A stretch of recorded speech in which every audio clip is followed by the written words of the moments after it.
Foot.fr, fournisseur officiel de football.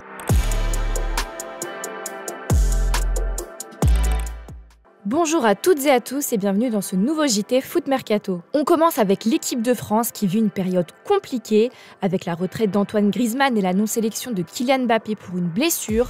Un climat pesant règne au-dessus de ce rassemblement d'octobre. Fabien Bonnel, le porte-parole des Irrésistibles français, le plus grand groupe de supporters français, a publié un communiqué au nom du groupe pour faire part de son inquiétude et de la tristesse générale de la situation.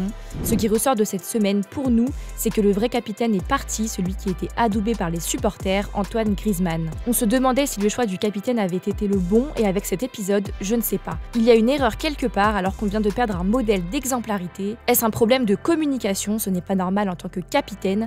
Soit le Real lui demande de se taire, soit la France. Mais on sait que quand il a envie de parler, il parle. Il doit assumer son capitanat. Je n'irai pas jusqu'à dire qu'on a le sentiment d'être pris pour des cons et je ne sais pas par qui.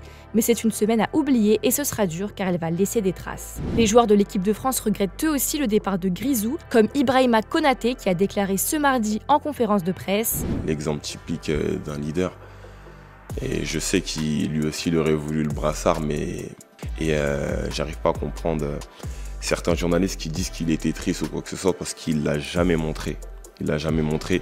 Et même la relation qu'il avait avec Kylian, il l'appelait capitaine devant nous, devant tout le monde. Et c'était assez surprenant, mais ça, pour moi, c'est un vrai leader. Et avec tout ce qu'il a fait pour la France, toutes ces sélections enchaînées sans jamais en louper une, je pense qu'il méritait des adieux extraordinaires. Après, je ne sais pas s'il nous prépare quelque chose pour la suite ou s'il se fait revenir à un moment donné, j'en ai aucune idée.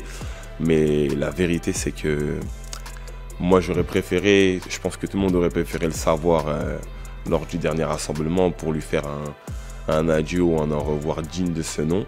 L'équipe de France va affronter Israël puis la Belgique à l'occasion du rassemblement du mois d'octobre. Et en attendant de découvrir comment les Bleus vont se débrouiller sur le terrain sans leur ancien maître à jouer, il y a déjà un premier impact mineur et esthétique. Qui va récupérer le numéro de maillot de Griezmann, le 7. Comme le rapporte l'équipe, c'est Ousmane Dembélé qui va hériter du numéro 7 à partir de ce rassemblement. Exit le 11 qu'il portait jusqu'alors et qui devra lui aussi être réattribué. À noter qu'en l'absence de Kylian Mbappé, c'est Christopher Nkunku qui arborera le numéro 10. Nous vous avons demandé sur notre site internet Foot Mercato si vous considérez que Mbappé manque de respect à l'équipe de France et vous avez été une grande majorité à répondre par l'affirmative. N'Golo Kanté manque lui aussi à l'appel durant ce rassemblement. Le milieu de terrain a dû déclarer forfait en raison d'une blessure musculaire. Mais ce mardi, Haria Dia révèle que l'ancien joueur de Chelsea s'est déjà bien remis et qu'il est apte pour jouer le match opposant Al Ittihad à Al Qadsiya le 19 octobre. On n'a pas fini de parler de Kylian Mbappé puisque Yann M'Vila a fait des révélations à son sujet concernant l'achat du Stade Malherbe de Caen. Le milieu de terrain de 34 ans était en quête d'un nouveau challenge cet été 2024 et c'est là qu'il a reçu un coup de téléphone qui a changé son avenir comme il l'a révélé ce lundi soir dans le podcast Rouge et Bleu de Ouest France. En effet, un certain Kylian Mbappé lui a passé un coup de fil pour lui parler de son nouveau projet à Caen. M'Vila, qui apprécie Faiza Lamari, qu'il a connu lors de son passage à Rennes, a précisé que le clan Mbappé s'est renseigné auprès d'amis en commun à son sujet avant de le faire signer. Mais la famille a rapidement été rassurée par le milieu qui a joué 140 rencontres en 3 ans à l'Olympiakos, un club avec lequel il a aussi participé à la Coupe d'Europe. Fort de toute cette expérience, il a admis avoir un peu hésité avant de tenter l'aventure en 2e division française, mais son échange avec KM9 l'a totalement rassuré.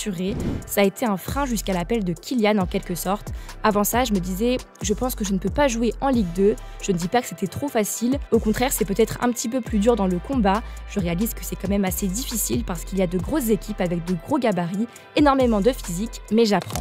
À l'étranger, c'est la presse espagnole qui s'acharne sur Kylian Mbappé. En témoigne un article particulièrement virulent d'El Confidencial, dont l'auteur n'a clairement pas apprécié le virage pris par le Real Madrid cette saison. Petit florilège de phrases choc, le fait que pendant des années, il ait été considéré comme le fils prodigue ne provoque que l'indifférence, et il le sait, et il ne se rebelle pas contre cette forme cruelle de désamour. Il ne change pas de visage, il ne fait pas avancer sa carrière, il ne presse pas, il n'améliore pas son jeu rustique de star mineur en déclin, ou encore, avec Mbappé, c'est comme si on avait signé Pelé du Cosmos. Chaque match est comme son match d'adieu, on lui pardonne sa maladresse pour tout ce qu'il nous a donné lors de ses étés incroyables. L'article déplore aussi que la Casablanca a perdu une grande partie de sa force collective en voulant empiler les stars offensives.